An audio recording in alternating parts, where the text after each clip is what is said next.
Hello.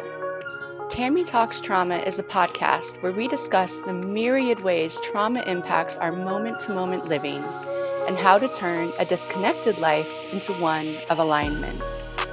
We dive into personal story and then practical ways to calm our brains and nervous systems as we heal and grow. Thank you for joining us today, and I hope you find tangible ways to live your most vibrant life.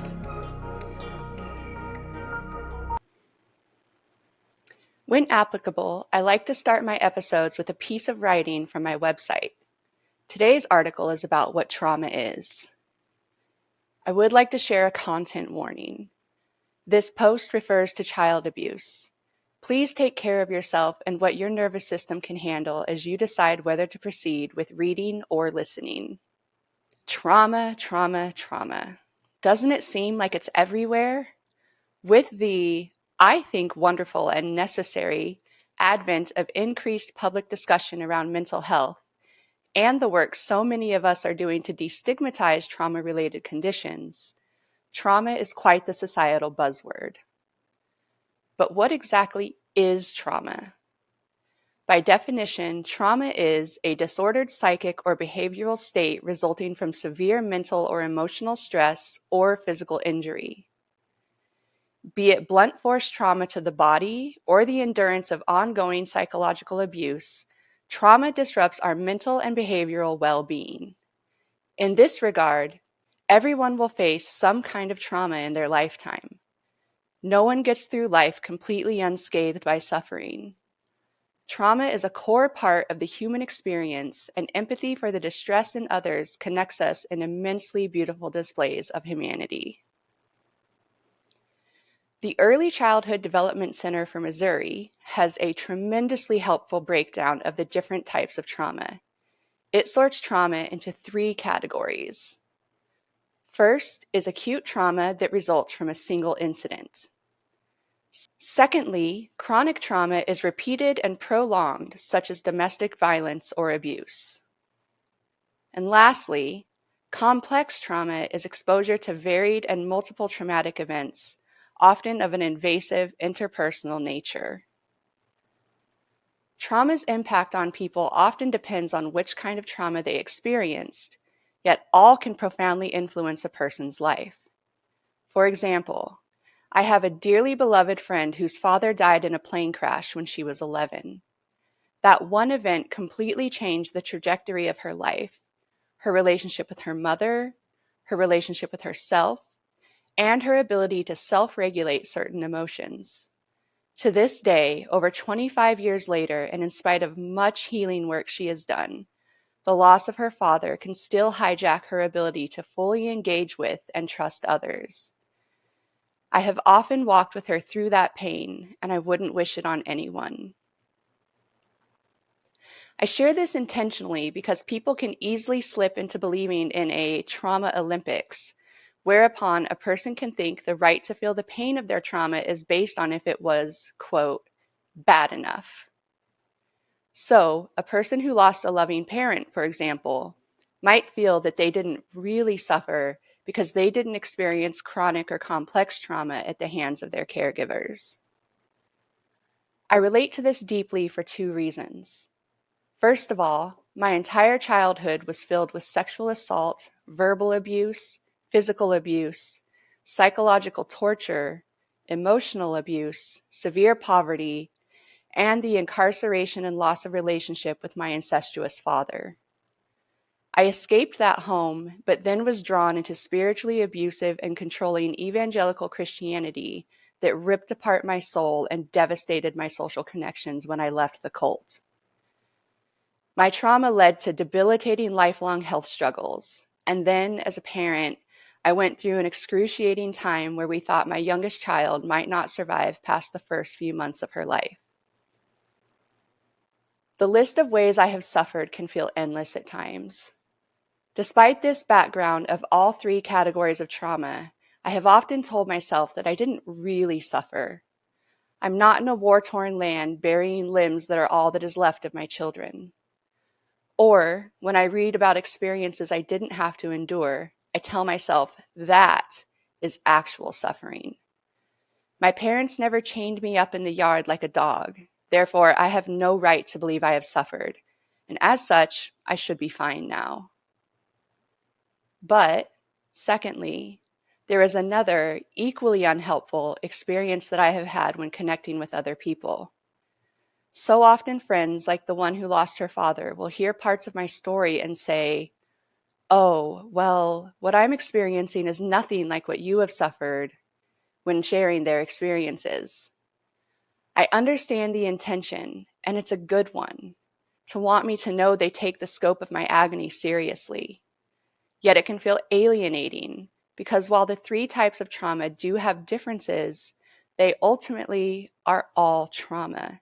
And trauma's relationship with our brain impacts our ability to connect to our bodies, to identify emotions, and then to self-regulate said emotions by taking intentional calming actions for our nervous systems. The kinds of trauma experienced by one human to the next can vary greatly, yet the impact on our brains and nervous systems, while varying in severity, is universal. One of the most important aspects of trauma to understand, which I will cover more in depth in an upcoming post, is that the body holds unresolved trauma, and the impact of trauma on the brain can cause a person to relive said trauma over and over. Even resolved trauma can be activated or triggered in a person. Triggered is another societal buzzword, one that I am sad has been misappropriated to the point that actual suffering is often a punchline. A person who is triggered is sent right back emotionally and sometimes psychologically to acute, disruptive, and overwhelming pain. Trauma isn't just a trend of pop culture. It is a central part of the human experience that can lead to isolation and increased anguish, or to deep connection with others due to empathy and or the shared experience of enduring suffering. Thank you for listening to this introduction to what trauma is.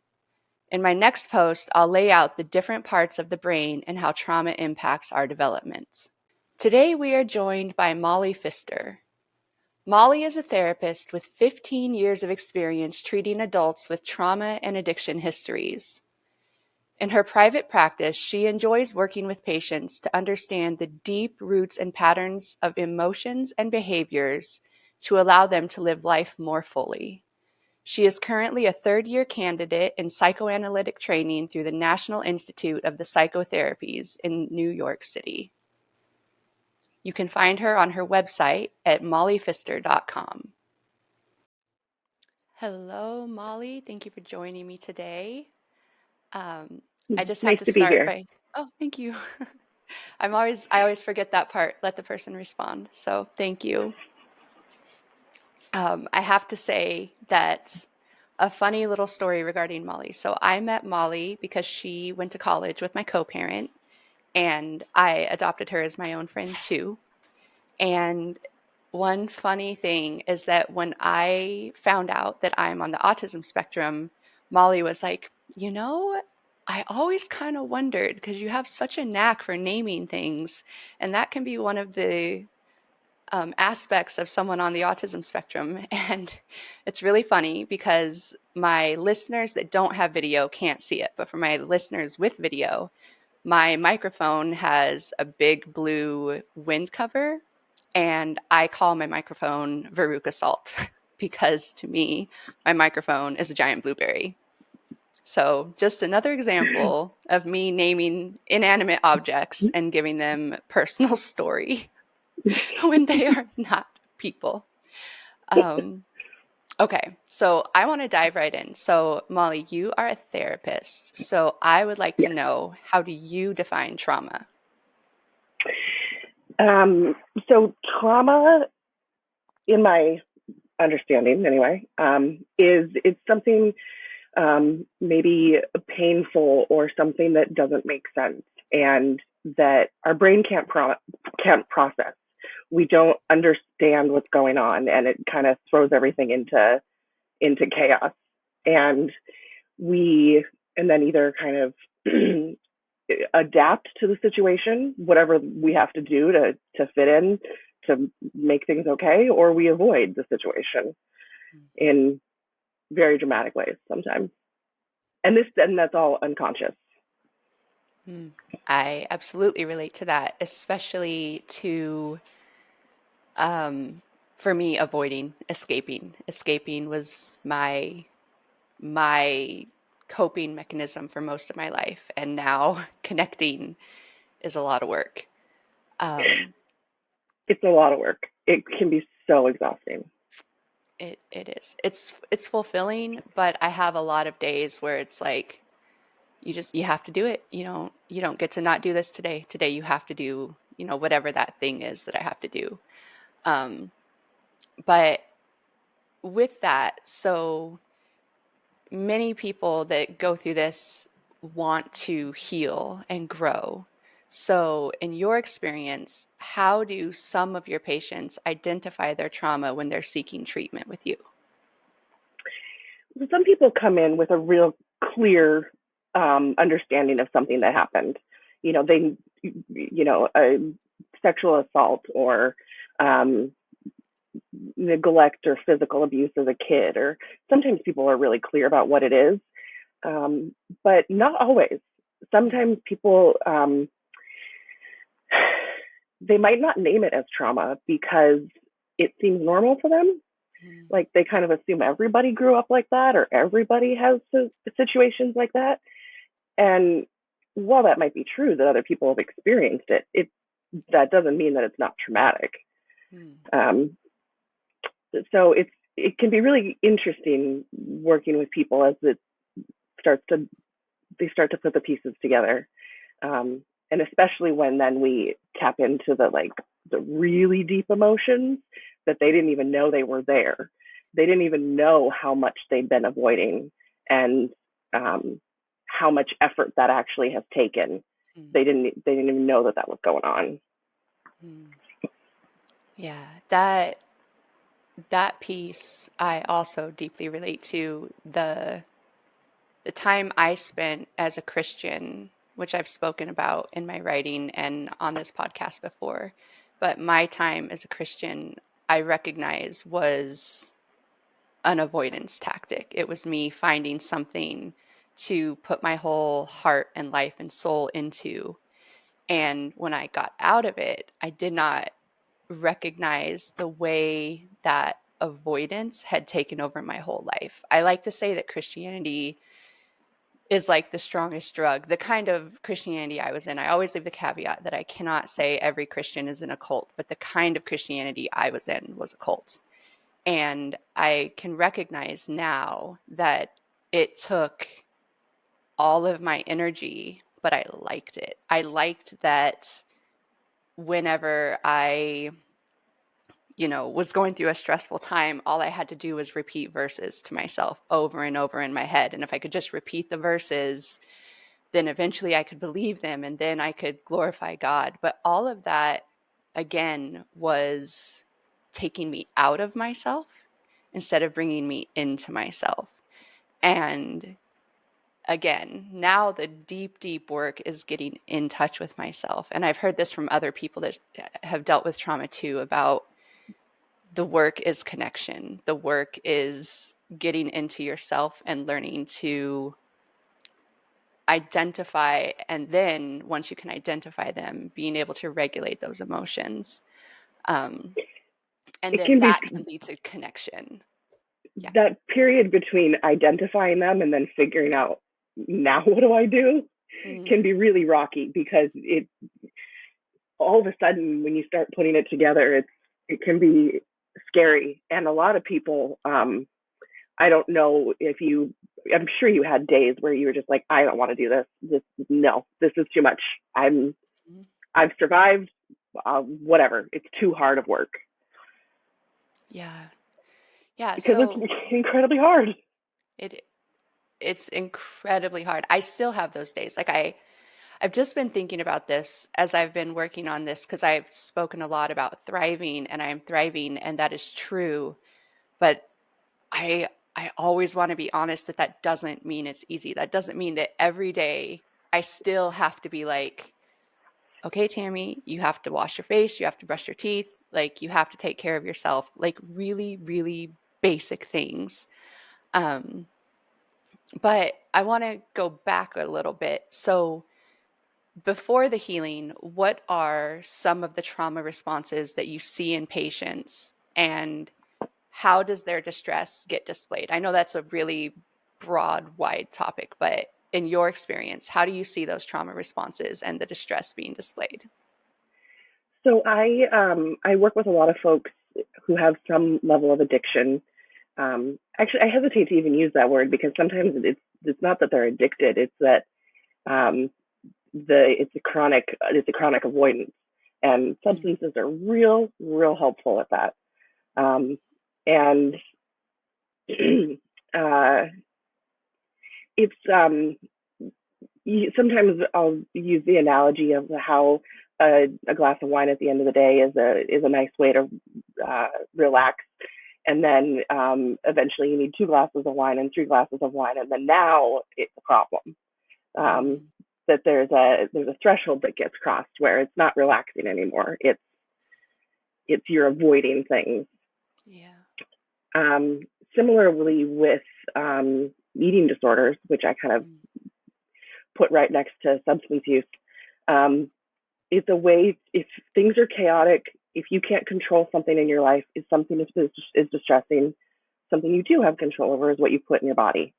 yeah. And that can again become a something to over rely on to regulate yourself rather Mm, than knowing what the actual emotions are or how to deal with the emotions. mm, Um, I also think of a couple of folks that I've worked with who have grown up in like chronic poverty, and now they they cannot make enough money. mm, There is no amount of money that is ever going to be enough, even though they have hundreds and lots of money in the bank and have really well paying jobs. It's just not enough mm, because the the lack of money is such a um, they want that security, they want that safety, and yeah. until they uh, figure out some more of what that all means to them, money is the way to soothe that feeling. Yeah. Um, I've also seen it happen, you know, in the body. People will have chronic illnesses, chronic injuries that never seem to resolve, or it's kind of one thing after another. There's always a new kind of issue that comes up every year or two. And it's for some folks, not everyone, of course, but for some folks, it's a way of your body trying to tell you something's wrong. Mm, And if you can't hear it, if you don't have the words to understand it, well, here's some actual physical pain. mm, Pay attention. There's a problem yeah. here. Mm. Those, each one of those, I deeply relate to. I personally have, it's one of those things where I don't think that I had a problem with alcohol. And if I did, it would be easy for me to admit it. I'm not someone who's like, oh, I can't look bad, because I'm just like, things are what they are, and I just say what they are. So with alcohol, I don't think that it was actually a problem, but I think it was becoming a problem because it was no longer, oh, a glass of wine or a beer is, a nice, relaxing little treat. It, as you said, it became, well, a second glass of wine, a third glass of wine. Um, and it became that I didn't just want that initial kind of relaxing feeling. I found myself starting to want where you actually start to feel buzzed and you're starting to feel, that different, and that disconnect where you feel free from your problems. That, it's pretty cliche, but I found myself starting to do that. And really vulnerably, I went through a time, it's been a few years, but I went through a time where I was just getting drunk, and not like, not intending to, but starting out with a little bit and then not having any gauge. I should back up and say I didn't start drinking until I was 38, because I was, I had had a little bit here and there, but I didn't start actually drinking until I was 38. So I had no sense of how much was too much for me, and I definitely would take it too far and not meaning to, and then the next day be like, I don't remember big chunks of last night. And so I, in the last, I want to say like 6 months, oh gosh, it's September. Okay, no, 9 months. It was because it was more like January. I just decided, like, I don't want to do the nightly glass of wine. I'll just, every once in a while, if it sounds nice, I'll drink. And otherwise, I think I'm just not going to drink. And thankfully, that was a really easy decision for me, and it wasn't difficult, but I could see the way that alcohol, I understood for the first time because of experience. I understood what it's like to enjoy that feeling of escape and that feeling of suddenly your problems, they don't feel so bad. Mm-hmm. Um, I will also say with eating, one thing that I learned. So I haven't actually spoken much about this on the podcast. It's something I'm going to speak about more in depth later. But it's intentional because I don't want it to be my identity. But I used to weigh a lot more. I used to be more than twice the size I am now. And something I realized as I was healing and as I healed from trauma, my body let go of a lot of weight, which I really did not expect. That's a whole thing. My therapist or my psychiatrist actually told me, as you're healing, the weight's going to drop off. Just wait and see. And I was like, yeah, okay. Like I'd been 100 to 200 pounds or more overweight my entire adult life and had done every diet. And I just did not believe her. But then it happened. Then my body started letting go. But I would find myself sometimes binging, and I couldn't understand why, because it was a loss of control. And I knew that I was switching to wanting to be more controlled and more intentional, and not controlling in a bad way. I think there's healthy levels of control of trying to take agency over your own life, and then obviously unhealthy levels of control where you're trying to um where you're trying to control everything so that you feel safe, and obviously we can't do that. But what my therapist helped me understand is that binging and eating without control was a form of control. It made me feel like losing control with eating actually made me feel some sort of control over my own life. And those are just two examples of the things that you shared. But as someone who's been through trauma, I can relate to that. And then the chronic illness is a big part of my story and why I had to pursue healing. I didn't know that I was still traumatized. I thought that I was fine because I felt fine. And then I found out, well, no, actually, because I got really sick. And once I got really sick, it was like, okay, this is trauma. And that's when I started the journey. And that's when I found out, that it's not that I'm not unique. I am unique, but I'm not unique in that so many of my symptoms and patterns and life habits, they were all textbook for severely traumatized in childhood. And now here's what they look like as an adult, whether it was, the connection between childhood incest and adult severe morbid obesity or being very overweight. I kind of hate the word obesity. Um, but whether it And was that ruin. or, yeah, it's just become a really ugly word when it should just be a descriptor that is neutral, but instead it's I become agree. really ugly. But anyway, Oh so no, I found myself with all you're of these frozen. textbook. Oh, what about now? You're fuzzy, but you're back. Okay. Um, well, I'll see if I can edit that out. But just realizing that I was a textbook walking case of this is how trauma manifests in an adult. If you've experienced severe trauma as a child, here's how it manifests as an adult.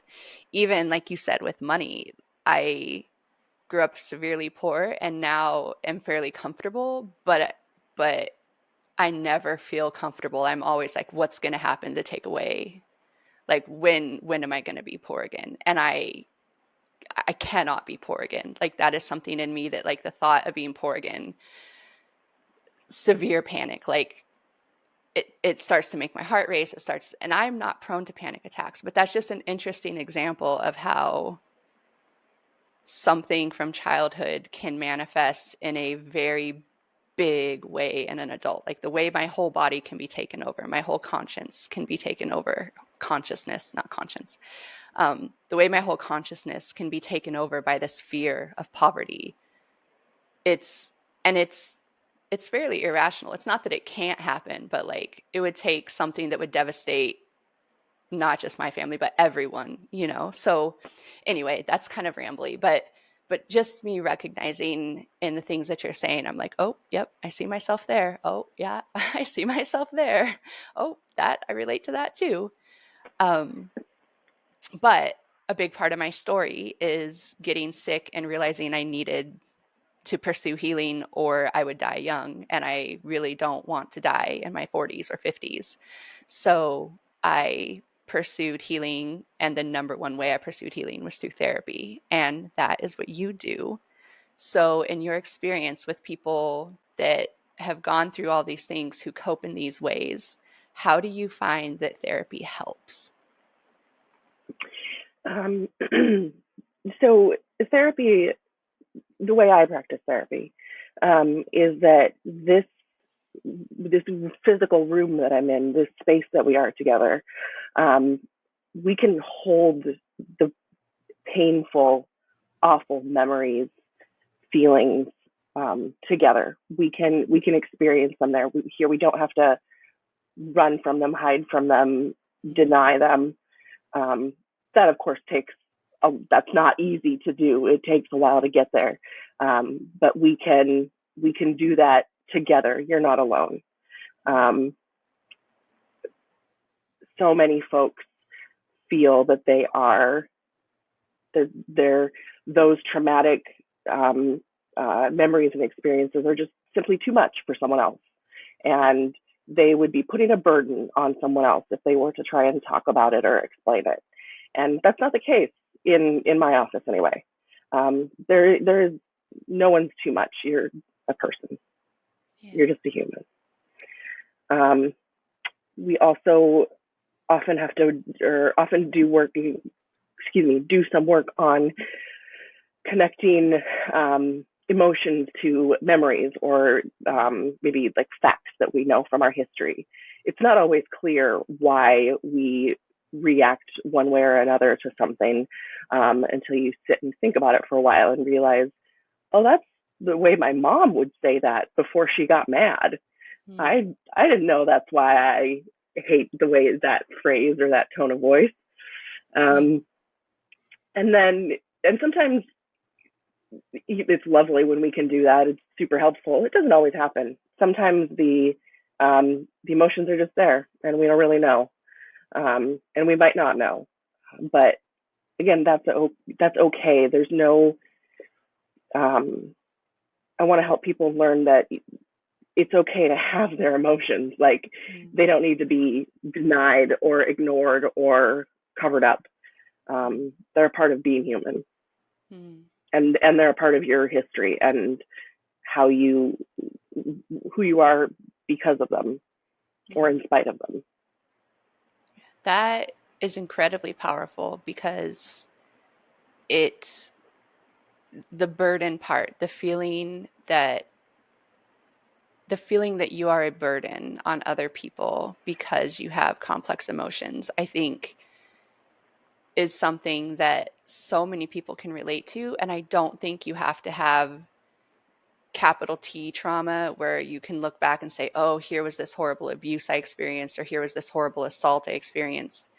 That you can tell me if you agree, but I think that we all get traumatized in ways, particularly in our childhood, and then we find our ways to cope and we find our ways to deal with the feelings that we experience, the loss of control or um, just insecurity, whether it's fear of what might happen or you actually get bullied or whatever it is in our childhood.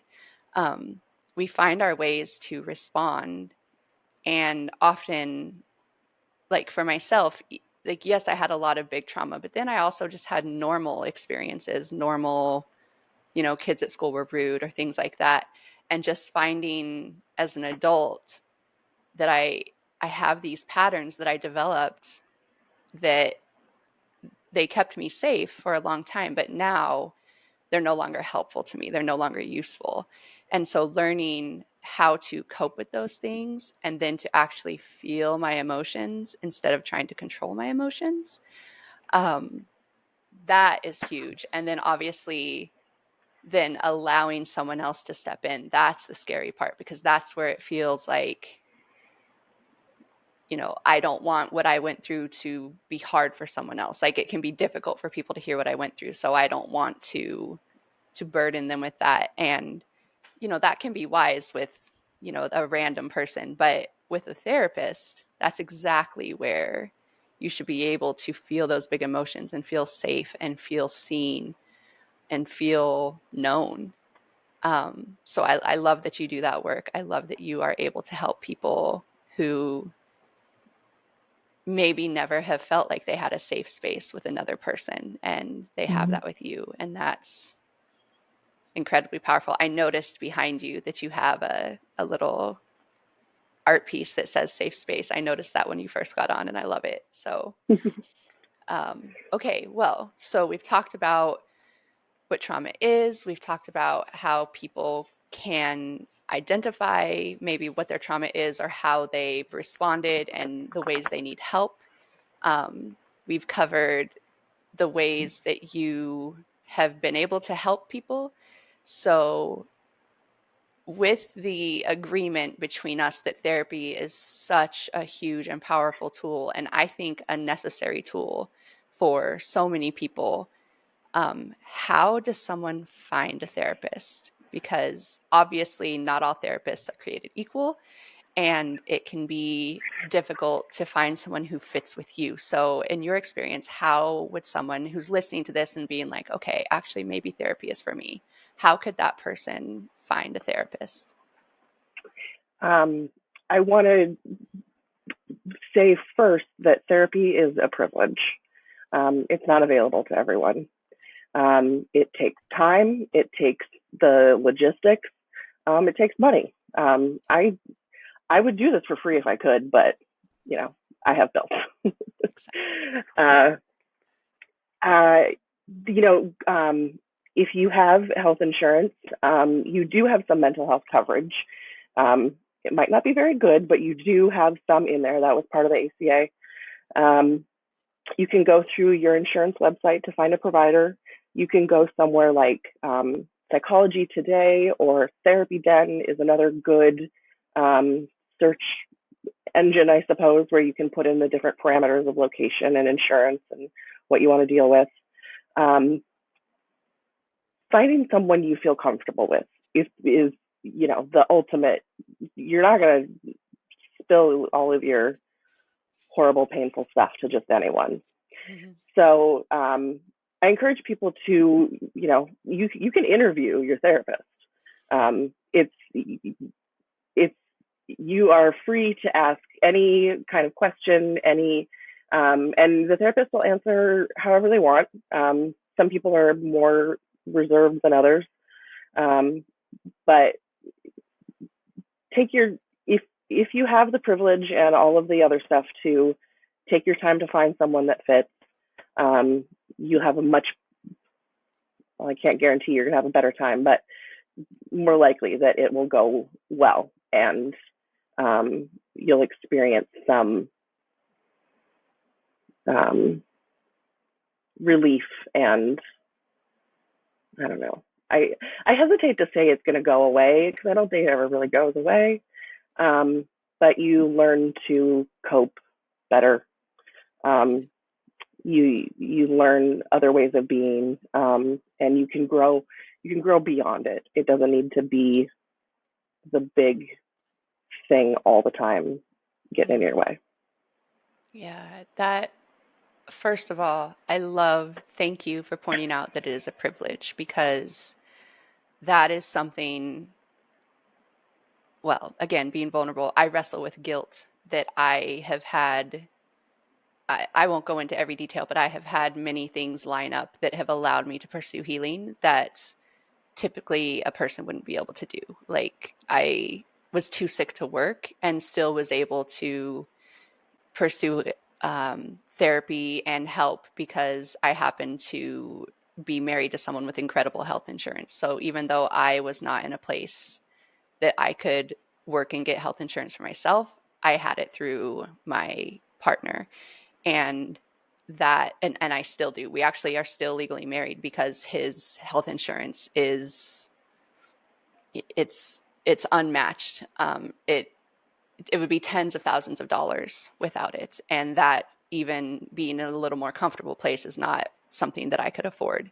So I recognize that so many people don't have access, and even if money's not a barrier, even if you have insurance that covers it, then like you said, it's the logistics, it's the time, it's the ability. Not everybody can, and it, because most therapists tend to work the same hours as the average person works. And so if you can't meet during that time because you have the kind of job where you can't meet, then, what do you do? So I just want to point out that it is a privilege that not everybody has, and that as you said, it's it's something that's very powerful, but there should be a lot of grace for people understanding that not everybody has access, even if they want to. And so just that's powerful to point out, and I want to highlight that. And then also, I love what you said about basically interviewing your therapist. I have someone I'm close to that just recently decided to find a different therapist, and they're the kind of person who feels like, oh, okay, like I met with this person, I should just go with it. Like this didn't feel bad, so I should just choose this person. And I encourage them so strongly, like you're you're here to show up for yourself, and a good therapist wants you to show up for yourself, and a good therapist will understand that they might not be the right fit for you, and what they want is the right fit for you. And so they're going to be happy if you say, hey, I'm going to try someone else. A good therapist is going to embrace that and celebrate seeing you take agency for yourself. Um, so that's really powerful too. And just I know people who, you know, I know someone whose mom has pursued therapy, and every time she finds someone she likes and starts to settle in, there's turnover, and then she has to find someone new and start over. So therapy isn't this magic cure all, and yet it is incredibly powerful and important. So, my therapy is actually based in what's called dialectical thinking. So, it's the idea that multiple things can be true at once. So, that is dialectical, where it can be true that powerful therapy is very powerful and life changing for so many people. And it's true that so many people who are pursuing healing don't have access to it. Mm-hmm. Um, So I do not pretend that this is in any way a replacement for therapy, but one thing I do love to do at the end of each episode is ask you, the guest, what is one thing, just that one thing, the number one thing that you would recommend to people who are dealing with their own stuff and going through their own healing process? What is that one thing that you would recommend to people? Um, I don't know where the quote's from. I should probably look it up. The be kind, for everyone you know is fighting a great battle. Mm, Um, as we've talked about, trauma is incredibly pervasive. Everybody's experienced some kind of trauma, whether it's abuse or um, you know, it could be so many things. Um, you never know what someone else is dealing with. Um, and I think a little bit of kindness and a little bit of grace for other people to be having a bad day can go a long way. mm. I completely agree with you. It's easy to see people through how convenient they make your own life. And so it's really important to see people for what they are, which is a human being who comes with all the complexity and nuance of what it is to be human. And I love that you said that every person has experienced trauma, because I feel the same way. And that we all have experienced trauma. We have all developed ways of coping that very many of them were developed as young children and are no longer Mm-hmm. helpful as an adult. And we need to give ourselves a lot of grace and kindness as we figure ourselves out.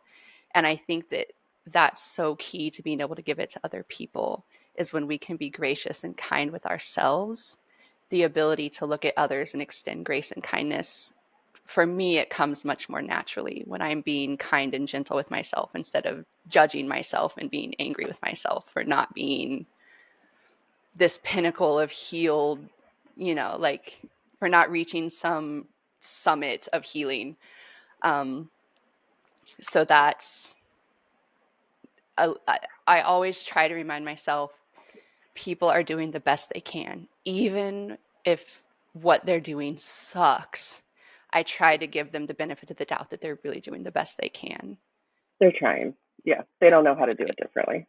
Yeah, yeah, that's really beautiful. I love that. I know that that's a saying that people can kind of throw around, kind of blasé, and not take seriously, the, be kind, for you don't know what people are going through, or for everyone is um, enduring a great battle, or whatever the exact words were. But I think there's real beauty in having that grace and patience with ourselves and with others, and that allows that deep connection.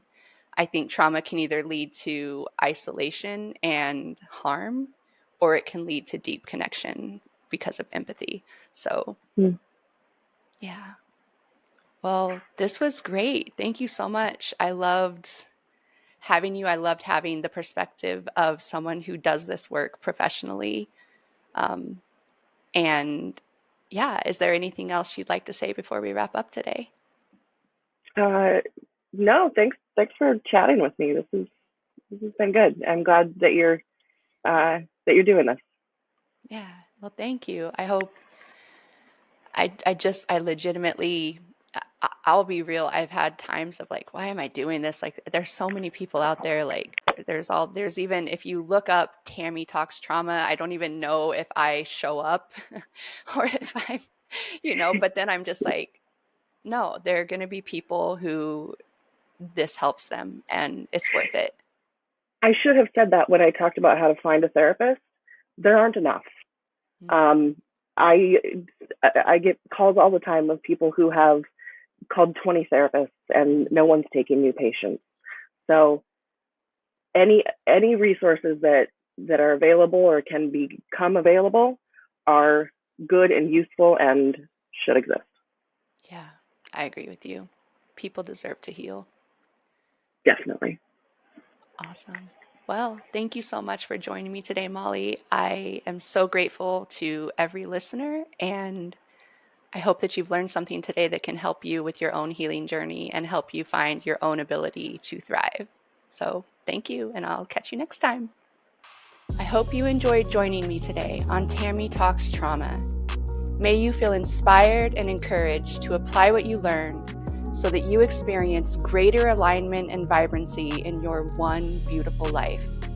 Please like, subscribe, leave comments or reviews. It helps this little baby podcast grow. You can always find me on my website, tammyrose.com, or on social media as @TammyRoseCoach. See you next time, and to you, gorgeous human, let's thrive.